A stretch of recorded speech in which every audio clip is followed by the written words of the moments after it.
So it was the day after my college graduation, and it started like a day like any other day. I didn't realize it at the time, but it was going to dramatically alter my life forever. So the day after my graduation, an EF5 tornado ripped through the city of Joplin, Missouri, my hometown at the time. And I watched as 60 to 70% of my entire city was wiped away in a matter of minutes. I found myself that evening walking through the rubble, and there's so many images that are just burned into my mind. Images like the people walking out with blank faces, having just lost everything. I remember walking past just holes in the ground where houses once stood. I remember cars stacked on top of one another from the force of the winds. I remember getting to 20th and Connecticut. I could see 1 mile north, 1 mile south, 1 mile east, and 1 mile west because everything had been destroyed at the epicenter of the storm, 20th and Connecticut. Of all of those images that'll be permanently burned in my mind forever, the most vivid memory is the lights. See, as I stood there, noticing for miles on in every direction, I watched as lights, red and white lights, came pouring into the city. At first, the lights came from Duquesne, one of the local towns, and Webb City just around the corner. But pretty soon, you saw fire trucks and paramedics coming in from Kansas and Oklahoma and even Arkansas as everyone heard the cry of our city and responded by stepping in and trying to help. And I watched as all of these first responders came in willing to sacrifice absolutely everything to help the broken and hurting people of my city.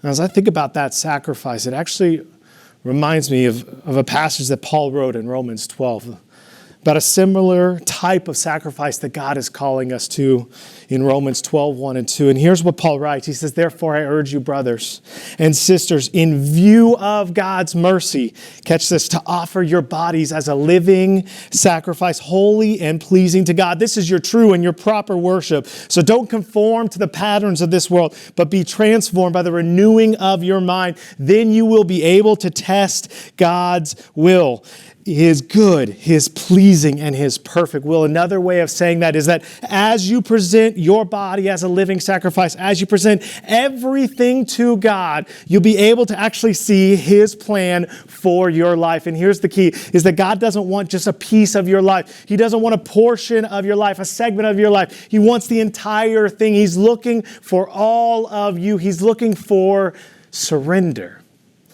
In the past few weeks, we've talked about all of these different ways to explore God's plan for our lives, like drawing near to God and listening to His voice and living on purpose by impacting others and leaning into the community that God has given us. We've shared all of these things, but if you don't get what we talk through today, this idea of surrender, none of those things will matter, because if you're not willing to trust God with your life, if you're not willing to trust His plan for you, it doesn't help to know what that plan is.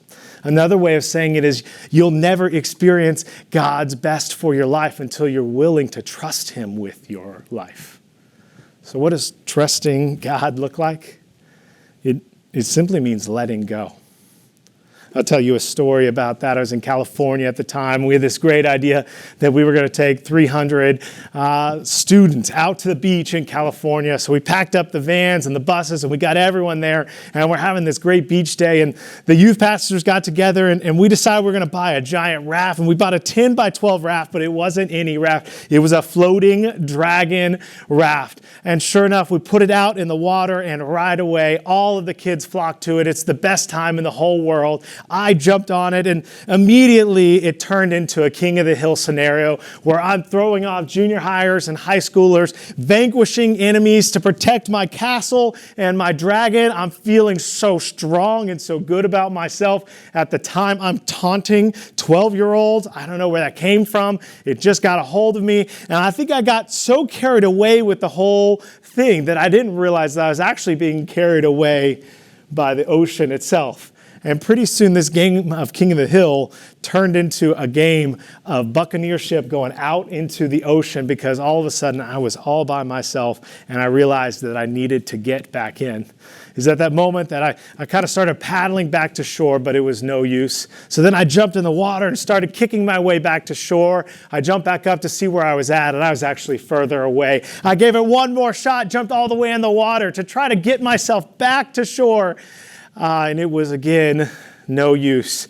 I climbed back on top of my dragon that I had won fair and square, mind you, and I had a choice to make. The first one is that I could signal for help and endure the mocking for the rest of my career, or I could go Viking funeral and just float out to sea. And to be honest, there's worse ways to go, aren't there? I don't know what you would have chose. I'm sitting there trying to make this decision, going back and forth of what's worse. And that's when, I don't know if it's the Coast Guard or just a lifeguard, but I just saw a boat swing by and a jet ski, and all of a sudden there's a group of people all around me asking, "Sir, are you okay?" I said, "Oh, absolutely, I'm fine." And that's when it happened.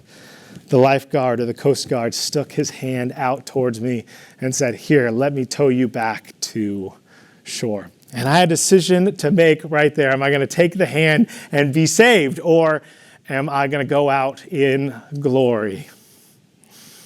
See, I think this is exactly what God is doing for us. He has this plan and this purpose for our life. He has so much in store for us. He cares for us so much. He's reaching out his hand saying, "Hey, do you trust me to bring you back in? Do you trust me to rescue you? Do you trust me with your life? Because if you do, I will take care of you every single step of the way there." But there's a cost to grabbing that hand. Jesus talks about this cost when he's interacting with his disciples, and here's what he warns them.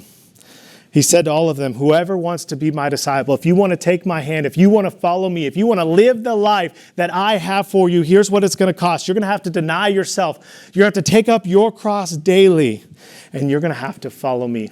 And what this means is that every single day, Jesus is calling us to set aside our wants, our desires, our hopes, our dreams, to live out what God's call is for our life. He's calling every bit of us, every single decision, to fall underneath his lordship, his control, so that he can lead us exactly where he's calling us to go. And so it's one thing to figure out God's plan. It's something completely different to surrender your life enough to follow that plan. So here's the question. Why should we do this? Why should we surrender so much? Why should we sacrifice so much? If you go back to Romans 12, 1 and 2, it says, "Present your bodies as living sacrifices," catch this, "in view of God's mercy." We submit ourselves, we let go of these things because God sacrificed everything for us. If you tore through the entire story of the scriptures, it's all about a God who descends into the darkness and the chaos of our world. He gives up everything, including the safety of heaven, to walk down into the chaos because he hears our cries as humans and knows that we need help. And he gave up everything on our behalf, even his own life, sacrificing it for you and for me, to give us a purpose, to give us a destiny, to give us a hope that we didn't have with him. He gives us all of those things by sacrificing his life. That's the mercy that it's talking about. And what he's saying in return is, man, if you will trust me, I have so much in store for you. I experienced a moment like this the day after my graduation, the same day that the tornado hit. See, I found myself 20th in Connecticut. I'd love to tell you I was there because I was on a rescue mission to take care of people, to help out, but that was not the case. I was there because I had lost something of immense value to me. See, about 4 or 5 hours earlier, I was on the phone with Casey, and she was driving back to me because our store had been shut down because of a storm that was coming in, and the power had already gone out, and so she was coming home. And I could hear the wind and the storm behind her as she's talking to me on the phone. And that's when she started to slur her words and began to say the same things over and over and over again. She said, "It's all gone. It's all gone." I said, "What's all gone?" She said, "It's all gone. It's all gone." And those were some of the last words that she spoke to me before before the phone cut out. The last thing that I knew was that she was at 20th and Connecticut, and so I knew in the middle of the night that I had to get there as quickly as possible.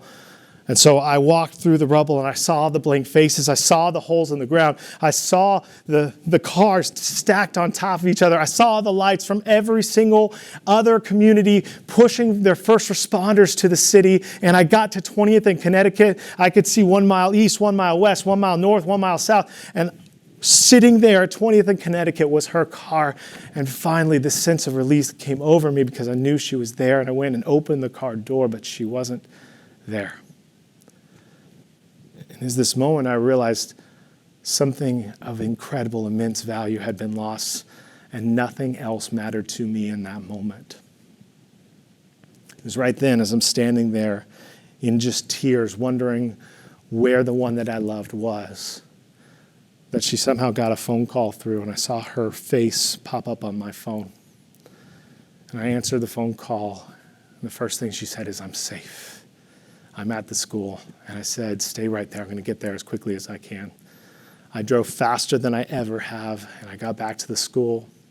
I couldn't even put my car in park because I saw her in the distance, and I ran up to her, and I put my arms around her. And I said, "I love you so much." It's the first time I ever told her I loved her. I said, "I love you, and I'm never going to let you go."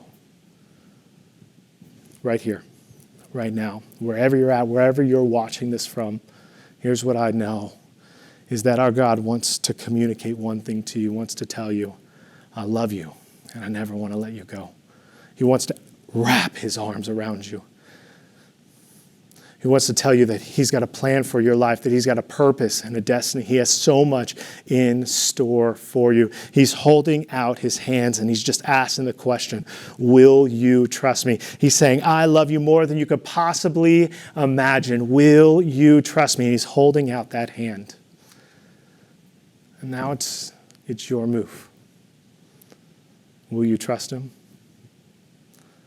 If the answer is yes, I believe that God has so much in store for you. And I cannot wait to hear all the stories of all that God is going to do in you and through you as you follow the plan that he has for your life. Love you guys more than you know. That's our final session. I hope you're able to receive these truths Zach taught. We started this series hearing about Zach's relationship with his squirrel buddy, Sammy. God loves you more than Zach loves his best friend, Sammy. Zach learned the care and compassion God has for us through his friend Kyle sniffing the stinky shoe. We heard about casserole dishes and sea lions to emphasize how important the people around us are. God made us on purpose for a purpose. And Zach shared about the cat lady and being able to use his gifts and abilities to minister to her in her time of need. And we got to hear Yari's incredible story and learned how important it is that we listen to the whispers from the Lord. And Zach just finished telling us a story, very powerful story of disaster and love. I pray you walk these out. Take some time discussing these questions. And if you want to learn more about discerning God's will for your life, pick up my book, God's Plan for You.